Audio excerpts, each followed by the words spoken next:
Guys, আজকে আবার একটা নিমন্ত্রণ বাড়ি। আমরা এখানে আসার পর শুধু ঘোরা ঘোরা আর ঘোরা, আর সকাল থেকে তাড়াহুড়ো করে কাজবাজ সেরে মেয়েকে স্কুলে পাঠিয়েছিলাম, আনতে গেছিলাম, এইসব জন্য আর ব্লগ স্টার্ট করিনি। ভালো হয় না, যাওয়ার পথে ব্লগটা স্টার্ট করাই যাক। আর এই যে গিফট নিয়ে নিয়েছি, এই যে এনার জায়ের বাড়ি যাচ্ছি হচ্ছে দাদা ভাইয়ের আজকে বার্থডে, মানে জানতে বাড়ি যাচ্ছি আর কি, ওই জন্যই যাওয়া হচ্ছে।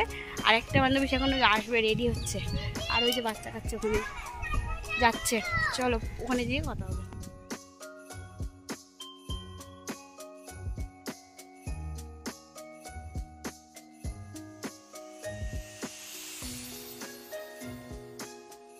তো চলে এসেছি বাড়ির কাছাকাছি। এই যে দেখো নতুন বাড়িটা, এইটা হচ্ছে ওনাদের বাড়ি, নতুন করেছে একদম রিসেন্ট।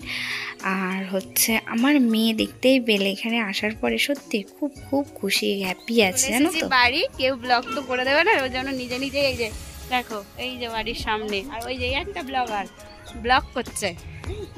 এই মানা দেখেছো আমার মেয়ে যেখানে যাবে শুধু ফুল ছিঁড়বে, বলো তো কত সুন্দর লাগছে। এত কত সবজি চাষ করেছে, যেন সেই আমাদের খাজুরটির বাড়ি বাড়ি ফিলিংস হচ্ছে। আমাদের ওখানে আমার সব বাগান, ফুল আর ফুল আর সবজি, সেরকম টাইপের। অনেকদিন পর দেখলাম এরকম, বেশ ভালো লাগছে।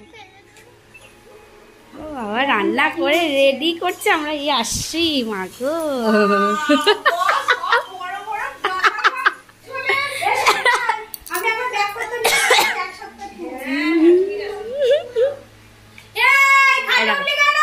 চাচা শুরু করে দিয়েছে, আর আমাদের এই দেখো তিনজন এসে কি কীর্তন করছে।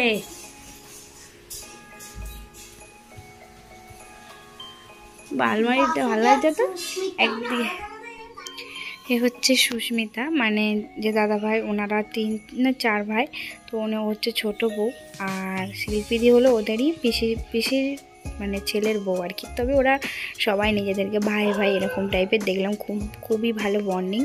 আমি তো আসার পরে প্রথম আমার হাজব্যান্ডকে বলতাম, সত্যি এদের মনেই হয় না যে এত দূরের সম্পর্ক। মানে যতই বলো এখনকার যুগে নিজের ভাই ভাইদেরই সম্পর্ক ভালো হয় না, তার জায়গায় এখানে দেখি বেশ এদের বন্ডিংটা খুবই ভালো, বউয়েদেরই বলো আর ভাইদেরই বলো, আমার খুব ভালো লাগে। আর আমার মেয়ে এখানে এসে এই মানে সব বাচ্চার সাথে মিশে এতটাই হ্যাপি থাকে না, এটা দেখে আমার বেশি ভালো লাগে। দেখো ওরা সবাই মিলে কাচ্চাগুলো খেতে বসে গেছে। আর এই দিদি ভাইয়ের হাজব্যান্ডের আজকে বার্থডে আর কি, ওই জন্য আদর করে খাওয়া, মানে সবাইকে একটু আপ্যায়ন করছে।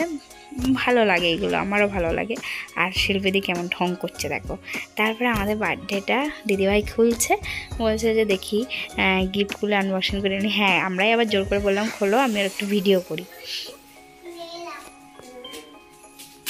দেখ আবার বলতে, দেখ টিভি কেমন কেমন কিনেছি দেখবি, চয়েস কেমন হয়েছে দেখবি।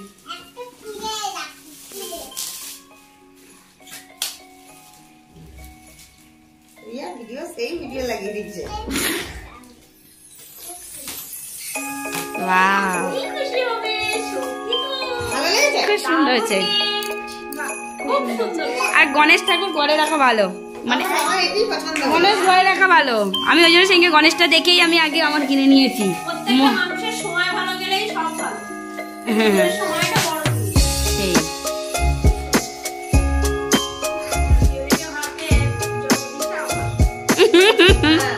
এরকমই হয়, বড়দের জন্মদিনগুলো বইদেরই হয়, বইদের গুলো তো আর পালন করে না।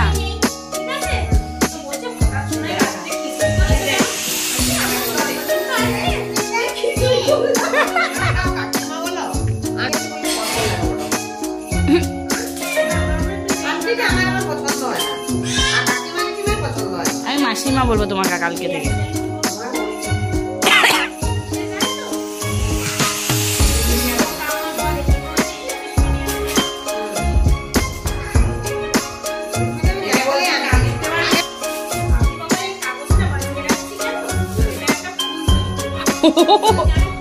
হ্যাঁ ফুল তৈরি করতে পারো এ থেকে। ও মা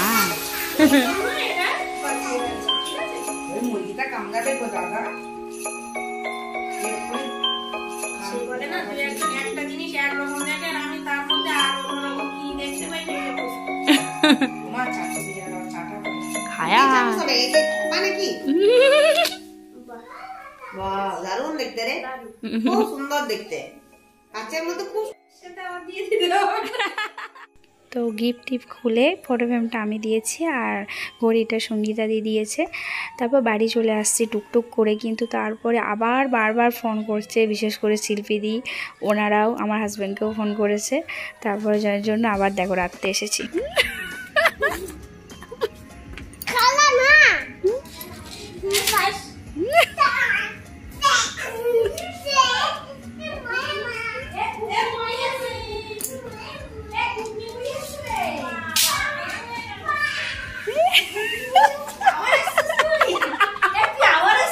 আমি আবার চলে এসেছি, কি অবস্থা। একদম যাই না, শিকড় গজি গেছে এখানে। আর ডিম পারিস না, কফি স্পেশাল মানুষের জন্য। স্পেশাল মানুষটা কে এখানে? এই যে আমি দেখাই, স্পেশাল মানুষ আর এই যে স্পেশাল মানুষ। দেখো টেস্টি টেস্টি কফি। এসে কফি খাওয়া শুরু করে দিয়েছি, সবই খাবো, কফি কেন বাদ যাবে তাই না? কফিটাও কেন ছাড়বো এদের বাড়িতে? দেখো দুপুরবেলা খেয়েছি আর এখন আবার কফি, মানে আশা পূরণ হয় না, আবার খেতে চলে এসেছি। আবার রাতের বেলা খেয়ে দে কফি খাবো, খেয়ে কফি খেয়ে আবার রাতে খেয়ে তারপরে বাড়ি যাবো। খাতা ভর্তি বাড়ি দিয়ে। আরে ওই তো খাতা করে খাতা করে ছিল ওই ঘরে তো যা অন্ধকার। ও মা, তুমি দেখো খালি সবার ব্যবস্থাটা, বাবা আমার কি কষ্ট হয় না। দেখো দেখো, এখানে একজন, এখানে একজন, এখানে একজন শুয়ে পড়ে ফোন করছে। সুলজিতার সাথে গল্প করছে শিল্পী দি, বাবুর সাথে শুনছিলাম, তোমার সাথে আমি। তাই রিয়া মানে রিয়া বলছে ওর বরকে দেখো সবাই আসে, আসার সময় ডেকে নিয়ে। দেখো সবাই মিলে আড্ডা মারলাম, সবাই সবার বরের সাথে কথা বলছিল ফোনে, আর আমি ভিডিও করছিলাম বেচারা। তারপর শিল্পীদি আবার এখানে একটু পরোটা করছে, রাত্রে হচ্ছে চিকেন আর পরোটা মিষ্টি। খুব সুন্দর রান্না করে জানো তো, এটার প্রত্যেকে, শিল্পীদি বলো আর এই দিদিভাই সুস্মিতার রান্নাটা এখনও খাইনি, প্রচণ্ড খুবই সুন্দর, মানে আমি যেন মনে হয় যেন বিয়ে বাড়ি খাচ্ছি। হ্যাঁ আমার ডাক্তার দেখাচ্ছে তো, আমার বরটাও এসেছে। আমার বরটা কি খুব টাকলা লাগছে, দেখো তো একটু একটু টাকলা লাগছে না? ও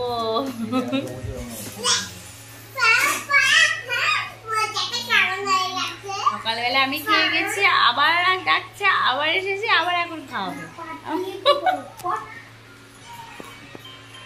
দেখো আমাদের দুপুরে খেয়ে পোষায়নি, আবার আবার রাত্রেও চলে এসেছি, কি অবস্থা।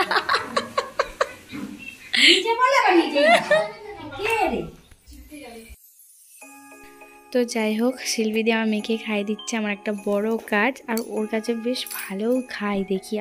আমাকে যতটা ডিস্টার্ব করে দেখি শিল্পীদিকে তার একান্নও করে না। তো যাই হোক, দিনটা খুবই ভালো কাটলো, আর এনারা প্রত্যেকে এতটাই ভালো, আর এই কয়েকদিনে এতটাই আমি মিশে গেছি, সত্যি খুবই ভালো লাগে, মনে হলো যেন নতুন একটা পরিবার পেয়েছি, খুবই ভালো লাগে, বলে বোঝাতে পারবো না। তো চলো আজকের ব্লগটা কেমন হলো অবশ্যই আমাকে জানিও, সবাই ভালো থেকো, সুস্থ থেকো।